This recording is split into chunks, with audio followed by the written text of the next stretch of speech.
Hello बच्चों, let's read this question. So this question says, in system shown, all surfaces are frictionless, all the strings are massless, and all the spools are frictionless and massless. System is resisted from the rest from shown position. ठीक है, value of tension T3 tension की value बतानी है। ठीक है, system massless है, frictionless surface है। ठीक है, पुले भी आपका मासलेस है। ठीक है, और फ्रिक्शनलेस है। ठीक है, तो ये क्वेश्चन देखिए सॉल्व करना है, न्यूटन लॉज ऑफ मोशन लगाना है बेसिकली। तो इस क्वेश्चन का की कॉन्सेप्ट आप क्या लिख लीजिए, Newton second laws of motion लिख लीजिए, या फिर क्या लिख लीजिए, पुली वेज प्रॉब्लम लिख लीजिए, कुछ भी लिख लीजिए। ठीक है, चलिए पुली वेज प्रॉब्लम लिख लेते हैं। ठीक है, pulley wedge problem, this will be the key concept of this question. ये क्या हो जाएगा, इस क्वेश्चन का आपका की कॉन्सेप्ट हो जाएगा। ठीक है, तो चलिए इस क्वेश्चन को अब हम यहाँ से स्टार्ट करते हैं।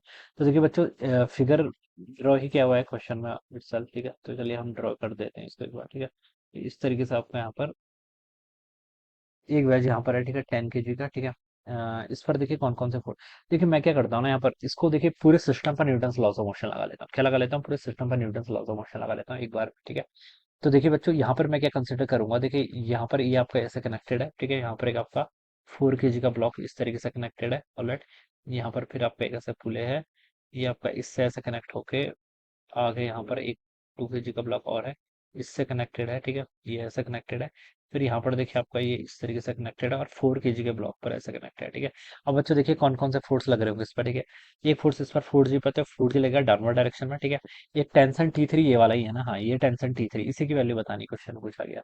Calculate the value of tension T3। ठीक है, अब बच्चों देखिए आपका पूरा सिस्टम मान लीजिए एक्सेलेरेट कर रहा है, किस डायरेक्शन में एक्सेलेरेट करेगा, देखिए 10 kg ज्यादा है तो ऐसे करना चाहिए। ठीक है, ये मैंने डायरेक्शन मान लिया, आप अपोजिट ही मान सकते हैं, अगर आंसर रॉन्ग होगा तो नेगेटिव में आ जाएगा। ठीक है, डायरेक्शन पता चल जाएगी। ठीक है, इस पर देखिए कौन कौन से फोर्स लेंगे, 10G का फोर्स ऐसे डाउनवर्ड डायरेक्शन में लेगा, ये एंगल कितना है 53 के इक्वल है। ठीक है, तो बच्चों मैं क्या बता सकता हूँ, एक तो आपको यहाँ पर नॉर्मल ऐसे लगेगा और यहाँ पर आपका 10G का cos 53 लगेगा। इस डायरेक्शन में जो लगेगा उसे हम क्या बोलेंगे, 10G का sin 53। कितना, 10G का sin 53 आपका यहाँ पर फोर्स लगेगा। ठीक है, तो इसको मैं देखिए लिख लेता हूँ, कितना लगेगा आपका 10G का sin 53। sin 53 कितना होता है आपका 4/5 के इक्वल होता है। ठीक है, एक फोर्स ये लगेगा। ठीक है, मैं इसका motion along the incline consider कर रहा हूँ, किस डायरेक्शन में, अलोंग द कैन। यहाँ पर एक टेंशन लेगा। ठीक है, लेकिन पूरे सिस्टम पर मैं न्यूटन लॉज ऑफ मोशन एक ही बार में लगा देता हूँ। ये मेरा ए ब्लॉक है, ये बी ब्लॉक है, ये सी ब्लॉक है और ये आपका डी ब्लॉक है। ठीक है, तो बता सकता हूँ इन टेंशन फोर्सेस को इंटरनल फोर्सेस की तरह काउंट करेंगे तो ये तो आपके कैंसिल हो जाएंगे।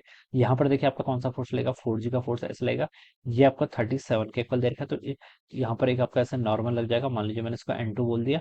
यहाँ पर आपका जो फोर्स लेगा ये कितना लेगा, 4G का cos 37। ठीक है, 4G का cos 37, और ये यहाँ पर एक फोर्स ऐसे भी लगेगा जो कितना लगेगा आपका 4G का sin 37। ठीक है, तो 4G sin 37 कितना होता है 3/5 के इक्वल, तो ऐसे लिख लिया मैंने। ठीक है, अब दो फोर्स लगेंगे। ठीक है, यहाँ पर देखिए यहाँ पर आपका टेंशन का फोर्स लेगा सर। ठीक है, लेकिन टेंशन आपका कैंसिल कर जाएगा, पूरा सिस्टम कंसिडर करूंगा तो। अब बच्चों देखिए नेट फोर्स, इस सिस्टम में मैं पूरी न्यूटन लॉ ऑफ मोशन लगा लेता हूँ। ठीक है, एक बार में लगा लेता हूँ। ठीक है, इसका मास 10 kg ए ब्लॉक का, बी ब्लॉक का मास 4 kg, 10 + 4 कितना 14, +2 16, 16 + 4 कितना 20, तो 20 A आप लिख लीजिए। ठीक है, this is mass times acceleration. कौन कौन से फोर्स लग रहे हैं, एक फोर्स ये लग रहा है 10G इंटू 4/5, तो उसको लिख सकते हैं 10 × 4 कितना 40, 40/5 8, तो 8G का फोर्स आपका इस डायरेक्शन में लग रहा है। ठीक है, 8G का फोर्स आपका यहाँ पर लग रहा है। ठीक है, एक दूसरा फोर्स देखिए आपका ये लग रहा है, 8G का फोर्स तो देखिए इस डायरेक्शन में लग रहा था। ठीक है, अगर मैं इसको इस डायरेक्शन को पॉजिटिव कंसिडर करूंगा, यहाँ पर देखिए अपोजिट लग रहा है, तो ये इसका अपोज करेगा। ठीक है, इसकी वैल्यू कितनी है कि 4 3 12, 12/5, 12/5 कितना होता है 2.4, तो उसका आप लिख लीजिए -2.4G के इक्वल।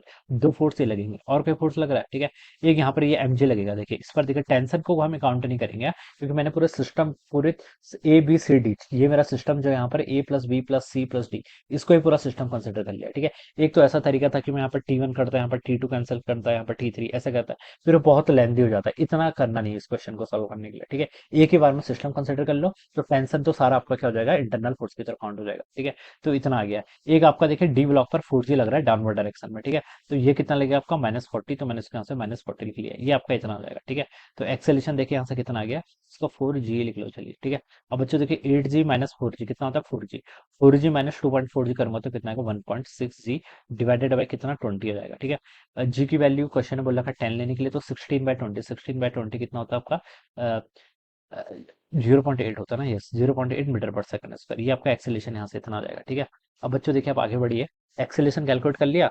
अब आपको तो यहाँ पर टेंशन बतानी थी, तो देखिए इस वाले ब्लॉक पर, आप डी वाले ब्लॉक पर सिर्फ न्यूटन लॉज ऑफ मोशन लगा दो। इसका एक्सेलेरेशन देखिए, एक्सेलेरेशन पॉजिटिव है, इसका मतलब जो मैंने डायरेक्शन कंसिडर करी थी वो बिल्कुल करेक्ट है। अगर अगर मैं एक्सेलेरेशन की डायरेक्शन अपोजिट मान लेता तो यहाँ पर माइनस आता है, ठीक है। तो उससे कुछ फर्क नहीं पड़ता है, ठीक है, आप कुछ भी लगा लीजिए। अब ऊपर को देखिए, इसका नेट एक्सेलेरेशन ऊपर को है, तो इस डी ब्लॉक का बीडी बनाऊंगा मैं। तो देखिए इसका मास है 4 ए इजिकल टू टेंशन T3 इसको सपोर्ट कर रहा है, -4G डाउनवर्ड डायरेक्शन लग रहा है, ठीक है।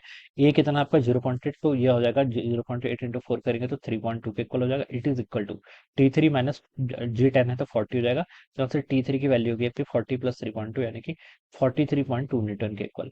तो ये आपका तीसरी टेंशन हो जाएगा, जो देखिए आपको डी बी ऑप्शन पे गिवन किया है। So option B will be the right answer of this question. So I hope you are understood this concept. All the best and thank you.